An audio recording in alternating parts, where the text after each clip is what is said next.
श्री शिवाय नमस्तुभ्यं। श्री शिवाय नमस्तुभ्यं। सांब सदा शिव, सांब सदा शिव, सांब सदा शिव, जय शंभो। दुख हर सुख कर, अघ हर तम हर, हर हर शंकर जय शंभो। धर्म प्रेमी बंधुओं, श्री शिव महापुराण का रुद्र संहिता सृष्टि खंड के समापन के बाद दूसरा रुद्र संहिता का द्वितीय सती खंड का प्रथम अध्याय में आज आप सब सुनेंगे सती चरित्र वर्णन, दक्ष यज्ञ विध्वंस का संक्षिप्त वृत्तांत तथा सती का पार्वती रूप में हिमालय के यहाँ जन्म लेने की कथा। नारद जी बोले, हे विधे, भगवान शंकर की कृपा से आप सब कुछ जानते हैं। आपने शिव और पार्वती की बहुत ही अद्भुत तथा मंगलकारी कथाएं कही हैं। आपके मुखारविंद से निकली हुई शंभु की श्रेष्ठ कथा को सुनकर मैं अतृप्त ही हूँ। हे प्रभु, मैं उसे पुनः सुनना चाहता हूँ। हे विधे, पहले आपने शंकर के पूर्णांश महेशान, कैलाशवासी तथा जितेंद्रिय जिन रुद्र का वर्णन किया, वे योगी जितेंद्रिय विष्णु आदि सभी देवताओं से सेवा के योग्य, संतों की परम गति, निर्विकार महाप्रभु निर्द्वंद्व होकर सदैव क्रीड़ा करते रहते थे। विष्णु की प्रार्थना से प्रसन्न होकर वे मंगलमयी परम तपस्विनी तथा श्रेष्ठ स्त्री से विवाह करके गृहस्थ बन गए। सर्वप्रथम वे शिवा दक्ष पुत्री हुई और तत्पश्चात पर्वतराज हिमालय की कन्या पार्वती के रूप में उन्होंने जन्म लिया। एक ही शरीर से वे दोनों की कन्या किस प्रकार से मानी गई? वे सती पुनः पार्वती होकर शिव को कैसे प्राप्त हुई?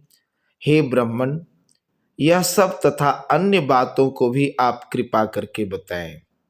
सूत जी बोले, शिव भक्त देवर्षि नारद के इस वचन को सुनकर मन से प्रसन्न होकर ब्रह्मा जी कहने लगे। ब्रह्मा जी बोले, हे तात, हे मुनिश्रेष्ठ, सुनिए। अब मैं शिव की मंगलकारिणी कथा कह रहा हूं, जिसको सुनकर जन्म सफल हो जाता है, इसमें संशय नहीं। हे तात, पुराने समय की बात है। अपनी संध्या नामक पुत्री को देखकर पुत्रों सहित मैं कामदेव के वाणों से पीड़ित होकर विकारग्रस्त हो गया। हे तात, उस समय धर्म के द्वारा स्मरण किए गए महायोगी और महाप्रभु रुद्र पुत्रों सहित मुझे धिक्कार कर अपने घर चले गए। जिनकी माया से मोहित हुआ मैं वेद वक्ता होने पर भी मूढ़ बुद्धि वाला हो गया। उन्हीं परमेश्वर शंकर के साथ मैं अकरणीय कार्य करने लगा। शिव की माया से मोहित हुआ मैं मूढ़ अपने पुत्रों के सहित ईर्ष्यावश उन्हीं को मोहित करने के लिए अनेक उपाय करने लगा। हे मुनीश्वर, उन परमेश्वर शिव के ऊपर किए गए मेरे तथा मेरे उन पुत्रों के सभी उपाय निष्फल हो गए। तब अपने पुत्रों सहित उपायों को करने में विफल हुए मैंने लक्ष्मीपति विष्णु का स्मरण किया। शिव भक्ति पारायण तथा श्रेष्ठ बुद्धि वाले भगवान विष्णु ने आकर मुझे समझाया। शिव तत्व को भली भांति जानने वाले भगवान रमापति के द्वारा समझाए जाने पर भी विमोहित मैं अपनी ईर्ष्या और हठ को नहीं छोड़ सका। तब मैंने शक्ति की सेवा कर उन्हें प्रसन्न किया।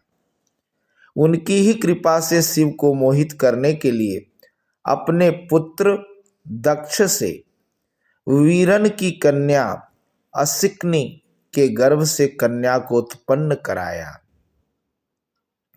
अपने भक्तों का हित करने वाली वही उमा दक्ष पुत्री नाम से प्रसिद्ध होकर दूसरा तप करके अपनी दृढ़ भक्ति से रुद्र की पत्नी हो गई।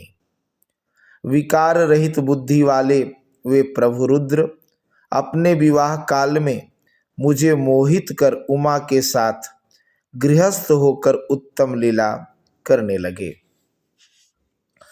उमा के साथ विवाह कर संतान उत्पन्न करने की इच्छा से अपने कैलाश पर्वत पर आकर स्वेच्छा से शरीर धारण करने वाले तथा सदा स्वतंत्र रहने वाले सदाशिव अत्यंत विमोहित होकर उनके साथ रमन करने लगे। हे मुने, उनके साथ विहार करते हुए निर्विकार शिव का वह सुखकारी बहुत सा समय बीत गया।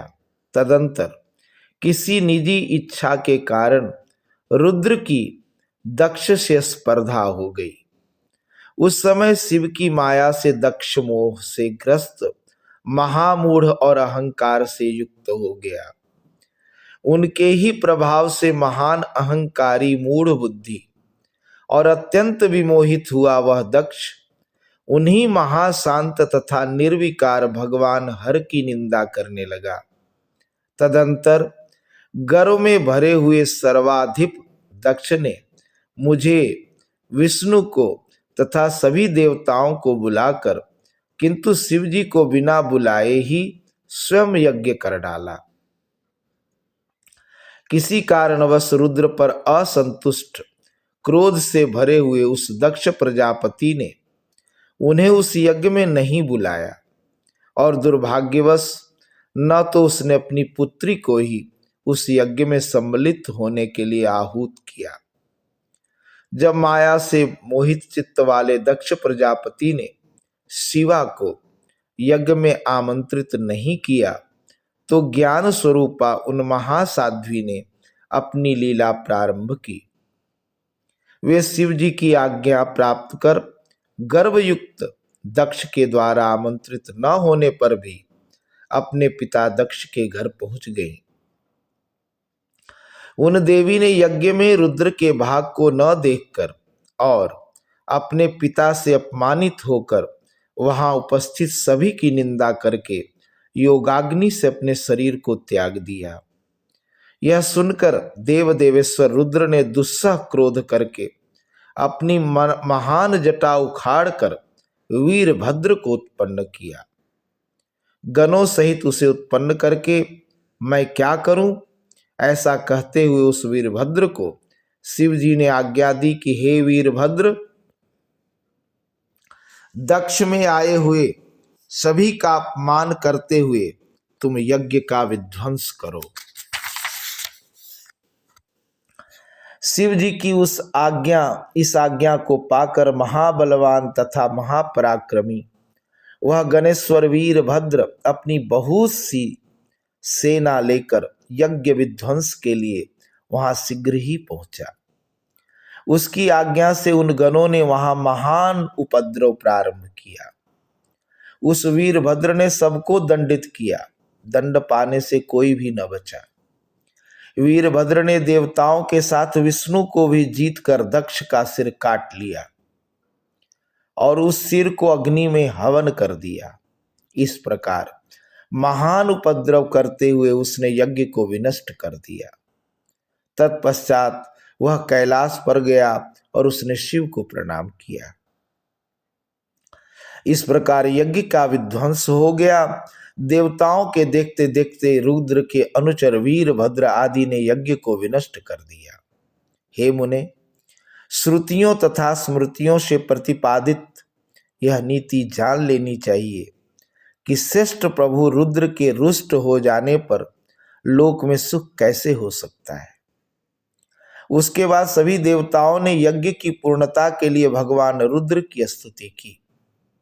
उस उत्तम स्तुति को सुनकर रुद्र प्रसन्न हो गए। उन दीन वत्सल भगवान रुद्र ने सबकी प्रार्थना को सफल बना दिया। अनेक प्रकार की लीला करने वाले महात्मा शंकर महेश ने पूर्ववत कृपालुता की। उन्होंने दक्ष प्रजापति को जीवित कर दिया और सभी लोगों का सत्कार किया। तदुपरांत कृपालु शंकर ने दक्ष से पुनः यज्ञ करवाया।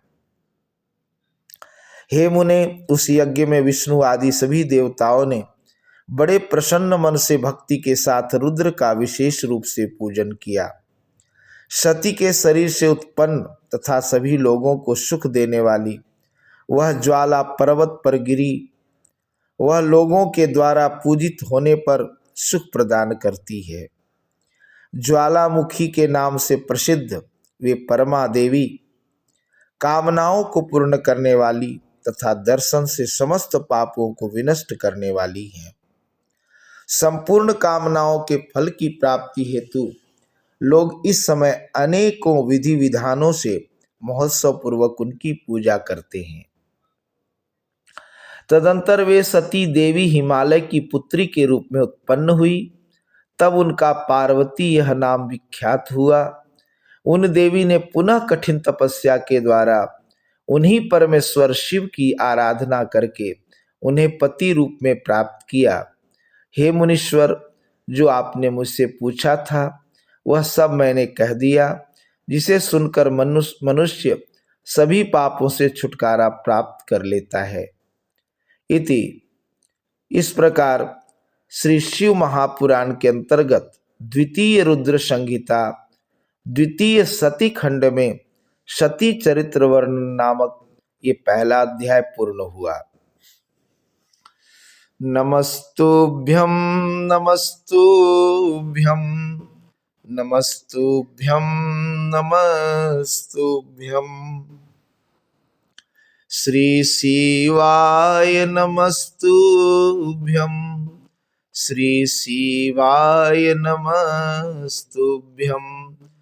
तो ये रुद्र संहिता सती खंड का प्रथम अध्याय के बाद कल द्वितीय अध्याय में आप सब सुनेंगे सदा शिव से त्रिदेवों की उत्पत्ति, ब्रह्मा जी से देवता आदि की सृष्टि के पश्चात देवी संध्या तथा कामदेव का प्राकट्य की कथा। आज के लिए इतना ही, धन्यवाद।